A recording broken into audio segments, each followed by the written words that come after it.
We live in a world now where everybody is constantly trying to act like they're good. They're like, they need the approval. They're like constantly in this fucking approval mode. Here's my opinion, okay? If you want to do something, you should fucking do it. Because if you don't do it, the only person that's gonna miss out on something is you. Like, what are you thinking about, like, what somebody else does? Somebody says, take me back to the 90s, please. Back in the 90s, we did the same shit. The people that say, take me back to the 90s were born in 1999. The exact same shit happened back then. This has been going on forever. It is nothing new. It is nothing different. So anyway, there's been a really big conversation about whether streaming on stake is ethical or not. I would like to announce the correct opinion. It doesn't matter. All right, so that settles it. My horrible company is better than your horrible company. That's right. Watch DJ Clancy. Is that still going on? Let me see if it is. Oh, it is. All right, let's listen to it. Here we go. People asking questions. Relationships take time. That was the first time he had met me. Again, it was part of a bigger group. People form opinions quickly. And then, of course, when there's a snippet, it can spread, broadly. So all of us have had, people say things about them. And my job is to just keep out there. And I've been meeting tons of streamers. I feel good about so many of the streamers I've met. I've been both going around to different parts of the country and then bringing them on my stream. Jake and I have talked. We didn't talk about that in particular. I think he would have been uncomfortable doing. So we just kind of joked and talked about what he was doing. And hopefully you'll see us on stream together, whitewater kayaking, sometime this summer. Do you still think, or did you ever think you were out of touch? Or do you think you're out of touch now? Have you, throughout this process, the last few months, you got to be more in touch with the community? What are your thoughts on that? I think that... Sorry about the volume. There's the disparity. I've always felt like one of my strengths is actually to listen and empathize. It doesn't mean that when we're trying to explain something, someone might respond in a particular way, especially if you're talking about revenue share or other things. It's easy when somebody feels strongly about an issue to feel that, okay? I actually don't feel that's true. I feel actually quite good about being in touch. I think I'm even more so than I had been before. But I think even before, I had a fairly strong sense of the challenges our creators face. But I have an even stronger sense now. So I guess the answer is I didn't feel it was really a full characterization. In fact, if someone had talked to a bunch of people I talked to at TwitchCon, I think you would have heard many different views. And a lot of people are very positive about the interaction. And I do feel like now I'm continuing to spend more time streaming myself helps a lot. Having small streamers come up on my channel, all that, you keep understanding the challenges. So I feel pretty good that I'm spending time and doing the right thing to kind of understand the challenges our streamers face. I think one of the biggest offerings, we talked earlier about the incentives of streaming on Twitch and why it still maintains, at least I think by a lot of eyes, the top, if not obviously one of the top streaming platforms out there. It's not one of those close. biggest incentives to me personally, outside looking in, has been the Twitch Prime sub. Is it possible the Twitch Prime sub cease to exist sometime in the future? Is that always going to be a thing here on Twitch? There's no way he's going to say that. Prime is a key part of... Yeah, there's no way he'll say that. One of the big... I think you said it well. Prime is one of the big advantages Twitch has. Yeah, true. When people subscribe via Prime, in general, those subscriptions are not people that would have subscribed if not for Prime. In general, we have lots of data to look at that. These are people that wouldn't either be able to subscribe or wouldn't subscribe. So I think that's a significant amount of money that goes into the creator ecosystem. We don't run Prime. Prime is another part of Amazon, but I can tell you that we work with them, and we've worked hard to make sure that the Prime sub drives value to them, and it's really important for our creators. So it's something that I care a lot about, and feel like it's essential that we keep that as a component of our offering because it drives a lot of value to our creators. So it makes people a lot of money. That's true. Has been AWS. These big old servers to run these streams. It's an expensive feat for plenty of companies, including Twitch. Yeah. How much does it cost If you can go into any Oh, details shit. to host a streamer on There's Twitch. no way he's going to say Yeah. what this is. If you There's take no a way. middle of the road streamer, if you can go into any of these details, because I think the He general wouldn't even public tell me how much I either has cost. misconceptions or it just has no knowledge whatsoever about the expenses that Twitch In or person, Amazon he has wouldn't to even tell bear me. when it comes to hosting all these streamers. Yeah. So I don't know, like, for like going through a scenario of this streamer costs this and all that. To be Yeah, honest, I don't have there you those numbers off the top of my head. I yeah. probably wouldn't go through it. There's so many variables in hosting it, and each streamer is in a different. There's both the upload and the transcoding, which has its own cost, and then the egress in terms of the streaming. So it varies a lot. For different size streamers. So, and to be honest, in terms of breaking it, I understand is at the macro level in terms of how much we spend. But off the top of my head, I don't know the detailed numbers. I probably wouldn't go through them anyway because it is expensive. But for our streamers, that's sort of our business. In fact, I think when we did that post at some point talking about it, that's our job to worry about that. Sorry. It's not a streamer's job to worry about that. And says, I think he says, ultimately "Don't one thing fucking is it doesn't clear is matter." they're like, okay, you guys do your job and help us do our job. Full hard drive? Yeah. I just recorded the video. That Kick makes Twitch money? Kick makes Twitch money.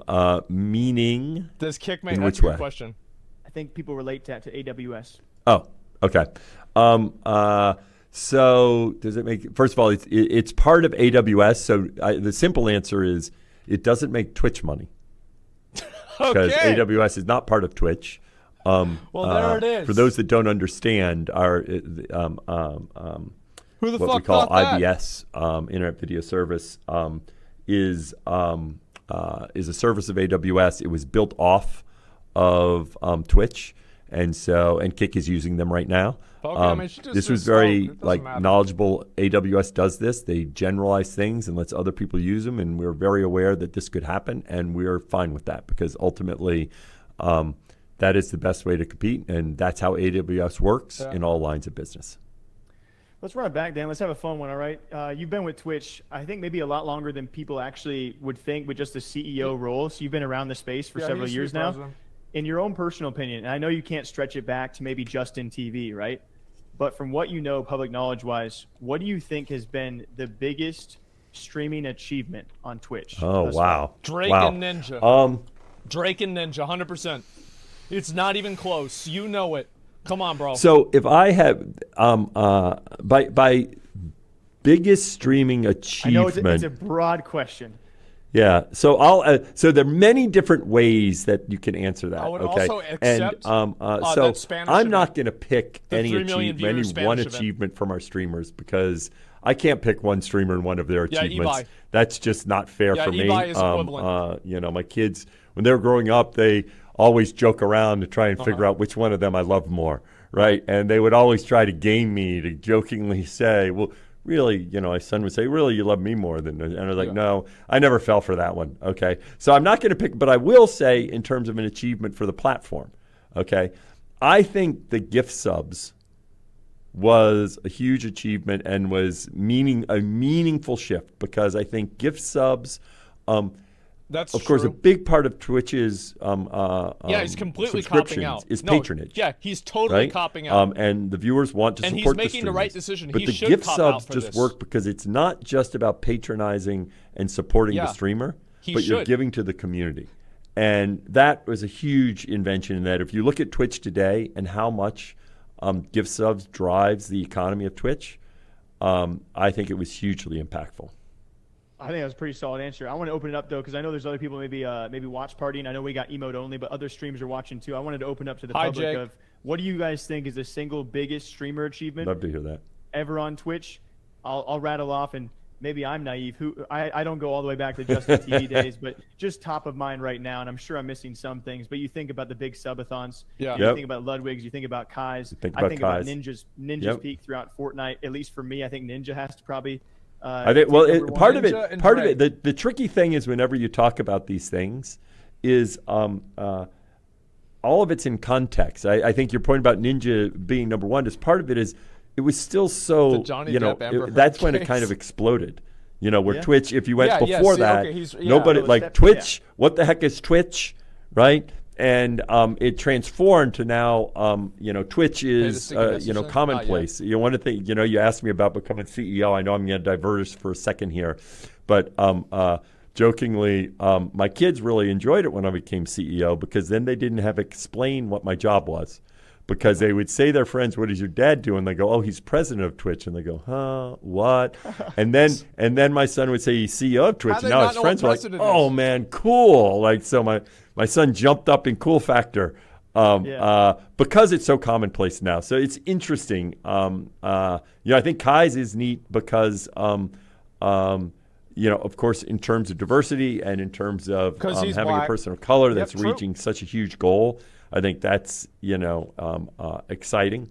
So, what other ones have popped up there on your list? I think Kai is fucking great.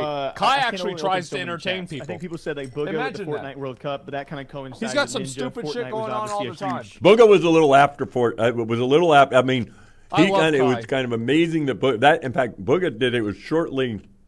I started shortly after Booga won the Fortnite World Cup. I think. Yeah. Got $3 million for that. But yeah, it was like the ninja thing was really, it just with Fortnite it just skyrocketed up. Yeah, I think Booga kind of coincides with that a bit after Ninja, but it's also Booga's a bit younger, so he made national news too because as a teenager, a $3 million World Cup, that dude has. I mean, that was a big money situation. Well for himself. I will tell you one of the things that is so fun about this role is the diversity of streamers. You talk about Booga, who's just so different, right? And this kid, and then you talk about the Minecraft crew, right? And like Tubbo and Ainsley was someone who I just saw last night. And then you see the Nick, and there's so many different personalities, right? It is just staggering the number of personalities all the way from these kids that are like, wow, right, to these, it's really wonderful to see Nick Marks or NMP. Yeah, I don't know. I got two more questions for you, but I would love if you still have time to maybe open it up. I know we have some requests. Not sure if you have time, but regardless, I got two more for you. People are wanting to know, does Twitch have any big streamer announcements coming, or is Twitch stepping away from these big streamer contracts? So first of all, even as we did contracts, we would never announce them. So just to be clear, I mean, that we might have done them, but we would not announce them. We didn't think that was beneficial. Yeah, that's actually true. We never did do that. I will say that in general, for the health of the ecosystem, a big part of our approach now is to think broadly about the whole ecosystem. And the big streamers are critical to our platform. They drive a great deal of value to our platform. But the torso, and you see this when we do Partner Plus, right? The bread and butter of Twitch are all those creators and all those affiliates that show up every day in their small communities. And I'm very aware of how important that is to Twitch. I thought that was only like because anyone who watches Twitch, they may sit there and enjoy watching Hassan. They may watch Pokey. They may watch Miz. But they also watch 5 or 6 smaller channels. Fuck right? off. And that really matters to them in their experience, because there's something special about the smaller channels. When you're in one of the bigger channels, it's like a stadium, and it's like, whoa, all this stuff is happening.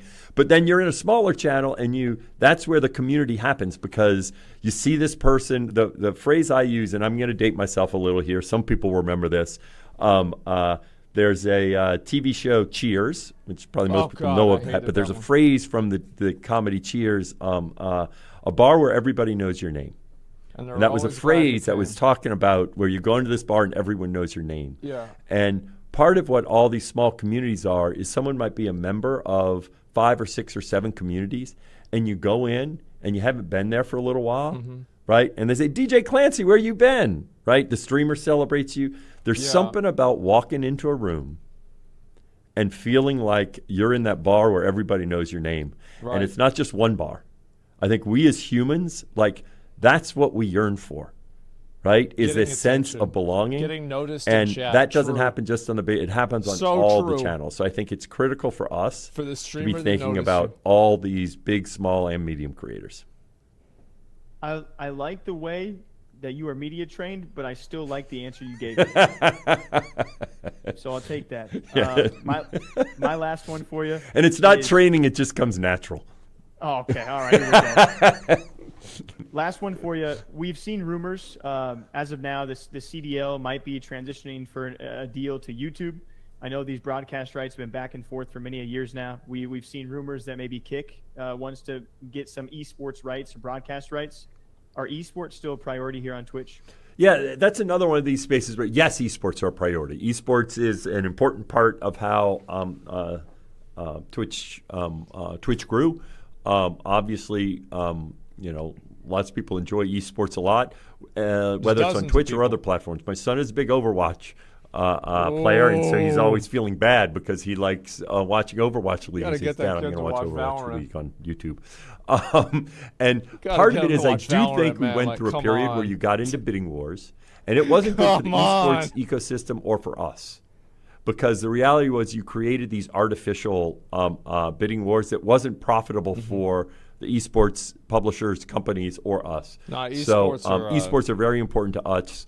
Overvalued I think for all of us, the right thing is to find a way to make esports so it keeps growing and keeps sustaining, as opposed to creating unsustainable approaches. You have to have gambling to support esports. I didn't mean to mislead chat. I know we've kept Dan for well over an hour now. Oh, shit. I know. I don't even have my watch here. Hold on. There we go. Oh, it is. We've been at it for 75 minutes. I know that there's been a lot of viewers in chat requesting questions. I'm done. I don't know if you have the ability on your end to even open up one last question from chat at all. Yeah. Do you have that? I see these requests, but I can't even open them. So. Oh, meaning. Open up a. I don't know. Let's see. Hold on. We do apologize, chat. We've requests are full. Been a bit longer than intended. Can you see any on your end? I know that chat's been anxiously waiting. There's actually betting from those CSGO tournaments? There you go, Thug Life. Message, requests are full. Let me just see on my end. Open up fake Twitter questions? What I'd want to do is find out what, see them, right? And then pull them Blizzard off. Didn't do that, though.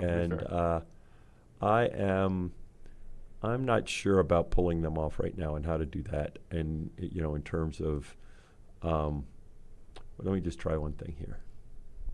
Ask about Doc. Yo, why did Doc get banned? No, I see what you're talking about. No, I don't have in terms of pulling them off and then showing it's been the a while, requests that are in there. Oh, you know what? Actually, wait. Are those? I know what it is. Let me just see what the requests are. You know what I think they are? Okay. Those requests are not requests for chat. Oh, they are? No. Those requests are requests to come up and join you and me on Guest Star. So, well, we got to do this again sometime. Yeah. So, in fact, I'll tell you this story. So, in fact, as I mentioned, I stream usually on Wednesdays, and I use Guest Star a lot. And one of the things that I do that folks love is I go ahead and just bring up folks that are coming and watching on Guest Star, and so I use the request feature. So I already have it configured so that people can request to come on, and I forgot to turn it off for this chat. Okay, right? So there are 100 people there asking to come on Guest Star, and I don't think right now the right thing is to bring a random person up on Guest Star. But I will say I do it on my stream. I think it's a lot of fun. I love bringing streamers up on my stream. They love the fact that the CEO of Twitch is hanging out with them and chatting with them. One thing that happens is they get confused about the term request, and they think they're requesting songs. And then I click to bring them up, and they're like, what? No, I don't want to be on your stream. But I will mention this. One of the things we're working on, which I'm going to be using a fair amount. In fact, Jake, maybe we'll do this sometime again. I'm going to be doing something. I'm going to add another night streaming, doing something I'll call streamer stories. Okay, because we all have our stories. Like, our lives are made of stories. We tell the same story. Jake, if you and I were having a beer, you'd tell me some stories that you've told 20 times about when you were in college, when you were here, when you were there. And they make up our memories of our lives. And of course, as streamers, we all have, streamers all have stories about how they were discovered, how this happened.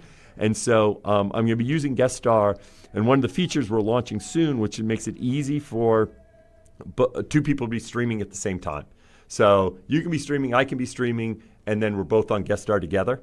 And then people can hang out and chat.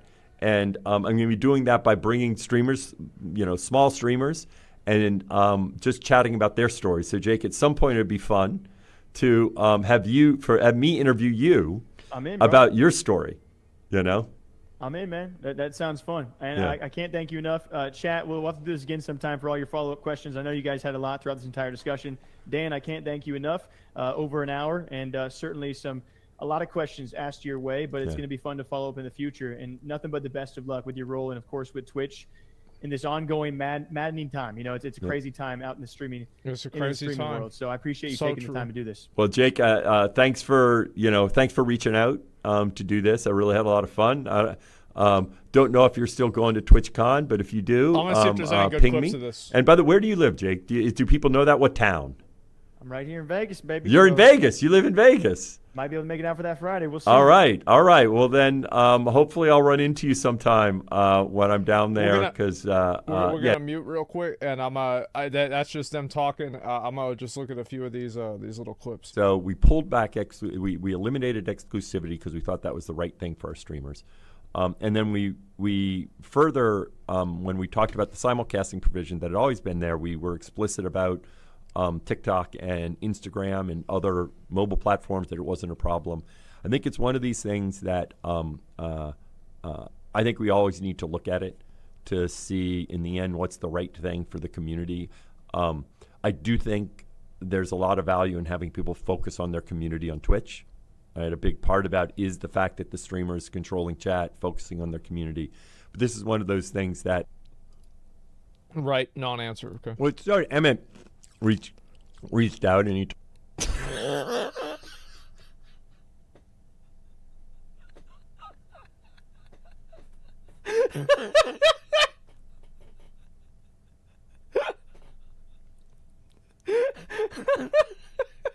Those were completely unrelated, and in fact, as some people, when the Partner Plus thing came out, some people thought we did that in reaction, and other people said, no, trust me, Twitch cannot turn something around in 4 days like this. And I can tell you in terms of the policy that we rolled out then, it wasn't in reaction. It had actually been under discussion. We had updated the policy, I think it was like 9 months before then, where at that point, we talked about linking out, and we thought that might address the problem. It didn't address the problem, and so we actually were having meetings. Before a lot of the the outrage or the comments came out. We had a doc that I was reviewing that we reviewed and had a meeting. I think it was a week before any of that even occurred. That was proposing what the policy was. And so we pretty much had been working on that for a little while to try to find what the right line was, because of course a lot. Yeah. All right. Things goes wrong. Often it's like 3 or 4 in common, but whenever something goes wrong, often it's like 3 or 4 things went wrong at once. Yeah. Right. And in terms of us getting this out, so some of the things we had already been doing but didn't happen there was in terms of engaging with our ambassadors and other people to get feedback early. They actually had gotten some feedback, but it was on an earlier version. And to be honest, I don't think they got the right feedback from the right people because they read it differently than how everyone else was reading it. So we absolutely are looking at the processes by which we got feedback, how we review things, and also how we bring things out. I think you've seen we've actually made a change even in the Delta. That in fact one thing that we changed was making sure that as we release things, and we've done that this week, is we go on stream right away to answer questions and be upfront rather than just writing something and putting it out there. So lots of changes that we're looking at. I think obviously like the gambling ban was like informed by what the community wanted, right? Because like the community is why they're making a decision on it. Obviously, I think it's kind of makes sense. I mean, like if you go and you look at like if you go to browse, right? You've got you've got virtual casino at 12K. You've got slots at fucking whatever this 1,000 is, 32,000. I mean, like this looks like bonus to me, right? I mean, I'm gonna be real. Like this looks like a lot of bonuses. This is over 50,000 people watching. Now, obviously, poker is not really gambling. It's not the same thing. It's like I would say like betting versus gambling. I don't know. I feel like poker is not as much gambling as slots, right? There's sections, 3 sections of unregulated sites. Yeah, I feel like they just shut down the stake stuff because obviously, like that. I think what really was the camel, the camel that broke the straw's back was that it was Slicker. I actually don't think it was like Pokimane tweeting, me tweeting, anybody tweeting. I think that it was fucking Slicker. Yo, King. Really, I think that that's what really kind of drove it over the line.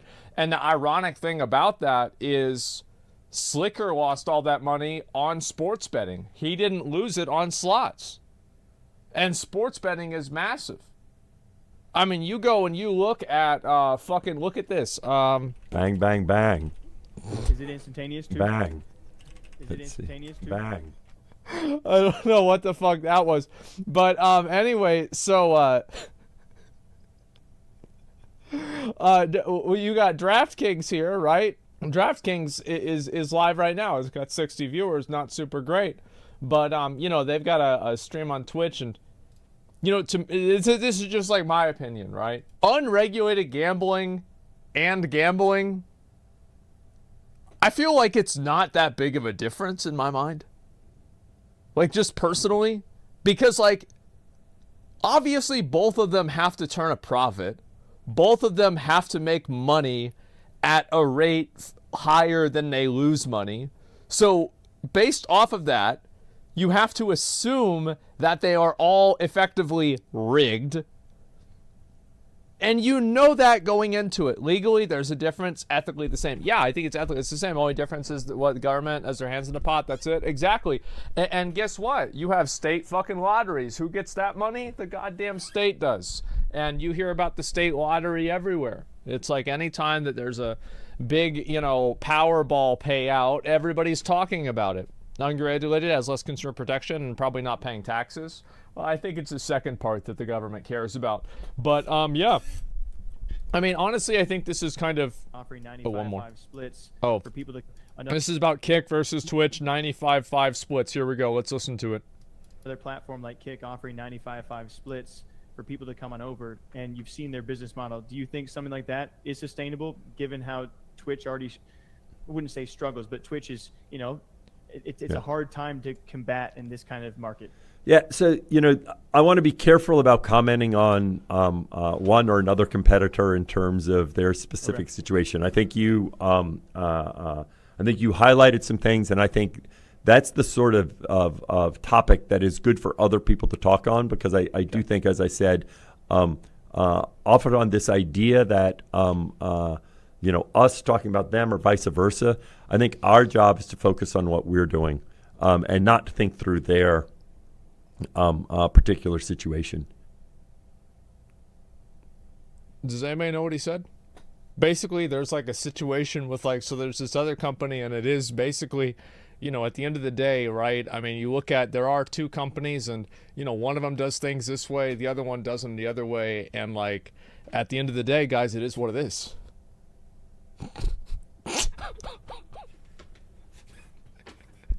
Yeah, of course he's not going to say it, right? Yeah, I mean, the thing is, Jake's asking him questions, but anybody knows, there's no way, he's actually going to give an opinion on this shit, right?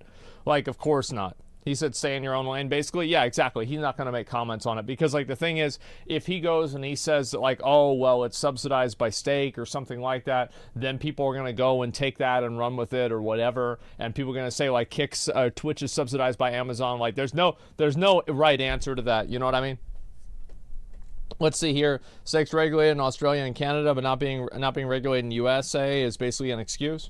I don't know. All I'm saying is that that's the way it is.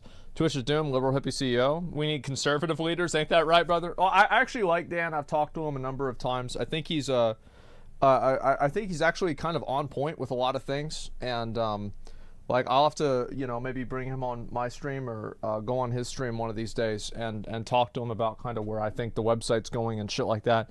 Because I think that he does have good answers for a lot of things and good insight on them. I just wish that they would value streamers more and not act like they have I feel like Twitch is acting like they have a first mover's advantage to the live streaming a fucking space. And like that first mover's advantage eventually deteriorates and it goes away if you don't like innovate and change what being a first mover is. So I think that's what the issue is. And worried that the plan beyond 6 months is so boring, nobody knows Twitch direction. Well, you can't know it. I also think that it's kind of problematic that Twitch can't act more quickly to things like gambling, for example, because it just means that like the company is too big to make agile decisions in a market that changes on a monthly basis or like a like multiple times per year's basis. So I think that all of those things are important for sure. So there's been like a big situation on Twitter about stake and about Twitch, and people have had. We're not going to read it. Basically, the two opinions are Twitch is bad, and Kick is bad, and then Twitch is bad too, because Kick is owned by Stake and Twitch is owned by Amazon, and the argument is that Amazon has done bad things, and so has Stake, right? With like gambling. So they're both bad. I am so tired of people that are constantly trying to justify themselves morally on the internet. Please fucking stop it. There are going to be people that live in another country that have a completely different view on the world than you do, and they're not going to see things the same way that you see them. And if you constantly try to go around and look for their approval, all you're going to do is get mad. That's it. So yeah, morality's funny stupid. Yeah, who gives a fuck, man?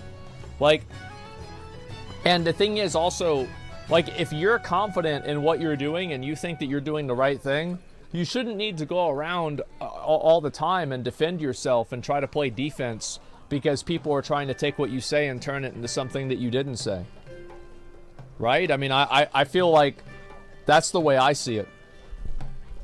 Like, I don't need to justify myself if I do something because it's just like whatever, right? At a certain point, I'll explain my thinking, but that's about it.